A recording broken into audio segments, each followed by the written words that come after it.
कैसे आप लोग? होप आप लोग अच्छे ही होंगे। सबसे पहले आपको नए वर्ष की हार्दिक शुभकामनाएं। अभी हम लोग आगे चालू करते हैं पॉलीमर। पॉलीमर में हम लोग एकदम आखिरी पड़ाव पे आ चुके हैं। सिर्फ आज का लेक्चर और नेक्स्ट लेक्चर में मेरा ये टॉपिक खत्म हो जाएगा, ऑलमोस्ट पूरा खत्म हो जाएगा, ताकि आप लोगों को जो बोर्ड में इंपॉर्टेंट जो आ सकते हैं वो सारा चीज मैंने यहाँ पे कवर कर दिया है। अब आगे हम लोग चलते हैं। कुछ मेरे पॉलीमर है जो सिंथेटिक फाइबर है। सिंथेटिक फाइबर वाले पॉलीमर कौन से? ब्यूना एस है, ब्यूना एन है, नियोप्रीन रबर है और ब्यूटाइल रबर है। इसके बाद एक नेक्स्ट पार्ट आता है बायोडिग्रेडेबल और नॉन बायोडिग्रेडेबल पॉलीमर। मतलब एक ऐसे पॉलीमर जो अपने आप डिग्रेड हो जाते हैं और एक ऐसे पॉलीमर जो सिंथेटिक जो मैनमेड होते हैं वो अपने आप पॉलीमर डिग्रेड नहीं होते हैं। तो उनको डिग्रेड करने के लिए कुछ सर्टेन कंडीशन रहती है। क्या क्या है वो दोनों? एक पीएचडीवी है और एक डेक्स्टोर है। ये दोनों ही है मेरे जो इसके अंदर आते हैं, वो सब आप लोग कवर करेंगे आज। तब तो पहले हम लोग लेक्चर चालू करते हैं। ब्यूनाइस क्या होता है, ब्यूनाइन क्या होता है, कहाँ पे कौन सा पॉलीमर यूज होता है और कौन सा मोनोमर है इसके अंदर, अरे कहाँ पे यूज करते हैं, खाली वही चीज आपके लिए। ठीक है, now we starting with the lecture. यहाँ तो स्टीराइन, इसको और भी कुछ बोलते हैं, styrene butadiene rubber, butadiene rubber, ये दोनों में तो कुछ भी बोल सकते हैं। इसके मोनोमर क्या होता है, कहाँ पे यूज किया जाता है, ध्यान से देखना। It is a copolymer of styrene. क्या लिखा मैंने? It is a copolymer of styrene and butadiene भी लिखा ना, एंड 1,3 ब्यूटाडाइन। किसका है पॉलीमर? ये स्टीराइन का और ब्यूटा 1,3 डाइन का। ये दोनों लिखा है मैंने। ब्यूना ऐसा अगर किसी ने पूछा कि मोनोमर कौन है तो ये स्टीराइन और ब्यूटा 1,3 डाइन। कहां पे यूज करते हैं? It is use for making inner tubes. आपको पता है टायर के अंदर जो ट्यूब लगता है वो इससे बनाया जाता है। Inner tube of tyre, inner tube of tyres, motor, bubble gum और बहुत सारे मतलब एक्सेट्रा। तो ये इसके मोनोमर हो गए। और ये कहां पे यूज किया जाता है? वो ये किसके बारे में था?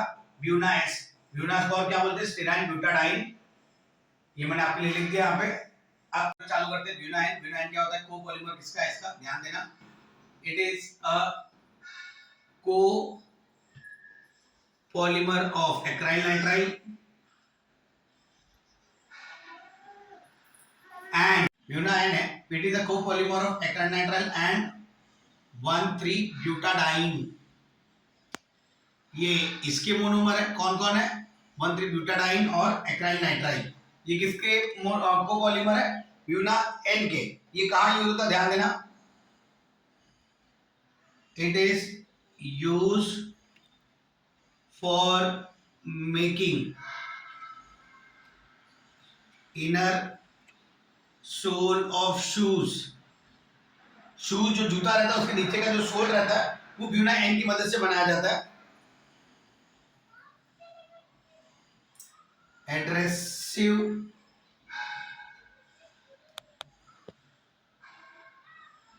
Tank leaning oil. आप जो जिसके अंदर बड़ा बड़ा तेल रहता है, काला डब्बा पीपा, वो हम लोग जो ऊपर सिंटेक्स का टाकी लगाते हैं वो, ये सब ब्यूना एस की मदद से बनता है। अब अगर आगे ना है तो उधर एक्सेट्रा लिख देने का। ठीक है, ये ब्यूना एन के बारे में था। अब हम लोग चालू करते हैं नियोप्रीन। उससे पहले आप ध्यान से देखना इसको। हम लोग चालू करें नियोप्रीन रबर। अब इसके अंदर मोनोमर क्या? ध्यान देना। द मोनोमर यूज्ड इज, इसके अंदर कौन सा मोनोमर पता है आपको? क्लोरोपिरीन। क्लोरोपिरीन है, जिसको हम लोग बोलते हैं 2 chloro buta 1,3 diene. 2 chloro buta 1,3 diene. ये इसका मोनोमर है। क्लोरोपिरीन है। पूछा गया एंट्रेंस एग्जाम में नियोप्रीन का मोनोमर कौन होता है? तो क्लोरोपिरीन है। कहां पे यूज करते हैं? इट इज सुपीरियर रबर है। अच्छा वाला रबर यही होता है, सुपीरियर रबर। आप ये कहां पे होता है ध्यान देना। It and resist to chemical reaction. It resist to chemical reaction. ज्यादा करके केमिकल रिएक्शन इसके ऊपर हावी नहीं होते। तो ये मेरा नियोप्रीन के बारे में था। हम लोग ने सिंथेटिक फाइबर के लिए हम लोगों ने ब्यूनाएस बताया, मैंने आपको ब्यूनायन बताया, नियोप्रीन रबर बताया। एक लास्ट बाकी है मेरा ब्यूटाइल रबर। इसका मोनोमर क्या होता है, कहां पे यूज होता है? ये ऑलमोस्ट इसकी तरह ही होता है, आइसोब्यूटिलीन होता है और आइसोप्रीन होता है इसके मोनोमर, और ये यूज किया जाता है making the inner tube of tyres and motor. Almost आपने अगर इसका भी ये यूजेस लिखा तो भी सही है, कोई गलत नहीं देंगे। तो ये जो चारों पार्ट है मेरे, ये चारों पार्ट मेरे प्रिपरेशन ऑफ सिंथेटिक फाइबर के है। तो मैं यहाँ पे लिख देता हूँ, उसके बाद बायोडिग्रेडेबल और नॉन बायोडिग्रेडेबल पर जाएंगे। ध्यान से लिखना ये ब्यूटाइल रबर क्या होता है। It is a copolymer of isobutylene and isoprene. ये दोनों मेरे मोनोमर है किसके? ब्यूटाइल रबर के। ध्यान देना, it is use for making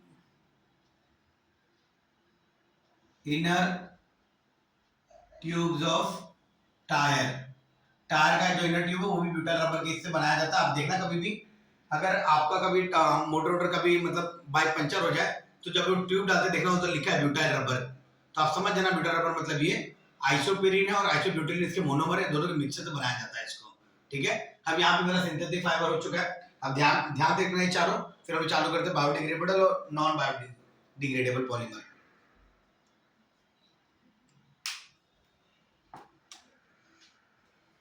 next part है पॉलीमर का, non biodegradable and biodegradable polymer.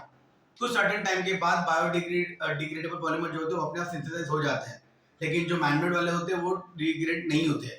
तो कुछ एफर्ट बनाए जाते हैं ताकि ये बायोडिग्रेडेबल हो जाए और एनवायरमेंट में कुछ प्रॉब्लम ना हो। तो उस तरीके से सिर्फ दो ही है, एक है पीएचबीवी और एक है डेक्स्ट्रॉन, पॉलीहाइड्रोक्सी ब्यूटरेट और पॉलीहाइड्रोक्सी वेलरेट। इनके बारे में क्या होता है वो सब मैं आपके बारे में लिखूंगा। यहाँ पे कुछ पॉइंट जैसे मैंने वो भी लिख देता हूँ आपके लिए, ताकि अगर आपके एग्जाम में आए तो आप अच्छे से लिख सकते हो इसको। ठीक है, now we are starting with the lecture.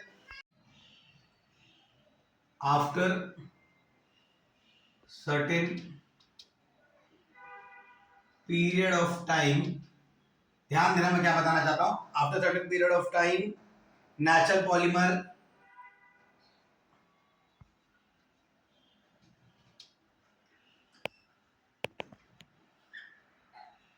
degrade on their own, but synthetic polymer do not।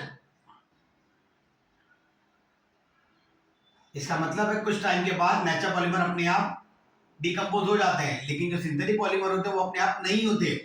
ध्यान देना, सेकंड पॉइंट है इसका,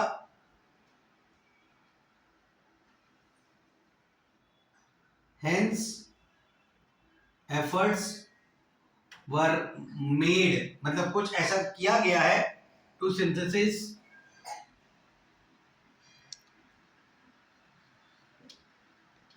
biodegradable, hence efforts were made to synthesize biodegradable polymer to avoid environmental problem, to avoid environmental problem। अब कौन से part है वो ये पीएचबीवी और डेक्स्ट्रॉन है, तो एक एक करके चालू करते हैं। ध्यान देना है,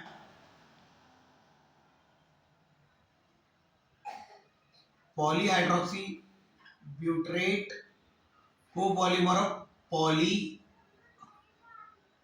हाइड्रोक्सी वेलरेट, इसको शॉर्ट फॉर्म में लिखते हैं पीएचबीवी। ये है, क्या होता है, क्या मोनोमर, क्या यूज किया जाता है वो बता रहा हूं मैं आपको। आगे, इट इज अ कोपॉलीमर, कौन सा मोनोमर यूज किया जाएगा ध्यान से देखना,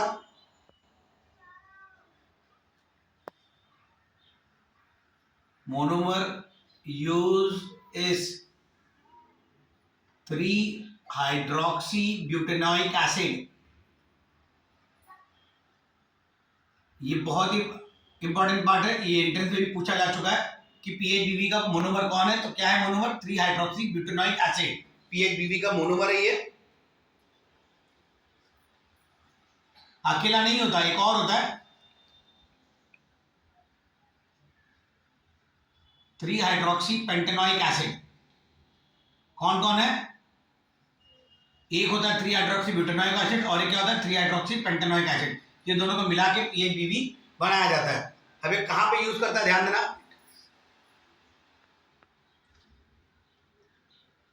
इट हैज ईस्टर लिंकेज। ये दोनों के बीच में कौन सा लिंकेज होता है?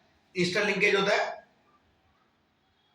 अब स्ट्रक्चर बना देता हूं आपके लिए, ध्यान से देखना स्ट्रक्चर को।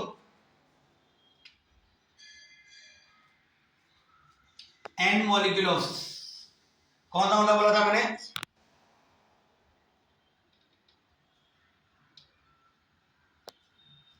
देखो मैंने आपको क्या बोला था, कौन सा हाइड्रोक्सी? 3 हाइड्रोक्सी ना, तो ये ब्यूटेनोइक एसिड है, 1 2 3, 3 पे OH ग्रुप लग गया, 3 हाइड्रोक्सी ब्यूटेनोइक एसिड।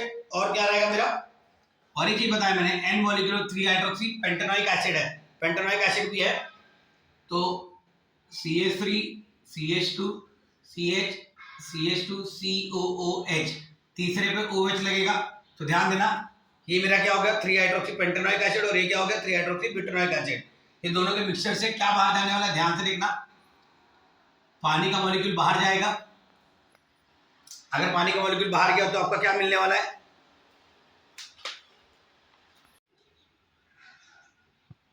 चालू करो मैं यहाँ पे, ये दोनों के अंदर से वाटर का मॉलिक्यूल OH यहाँ से और एक H यहाँ से, ये अगर बाहर जाएगा, ध्यान देना, ये दोनों और एक H यहाँ से लेके जाते हैं, तो पानी का मॉलिक्यूल बाहर गया तो क्या मिलेगा मुझे?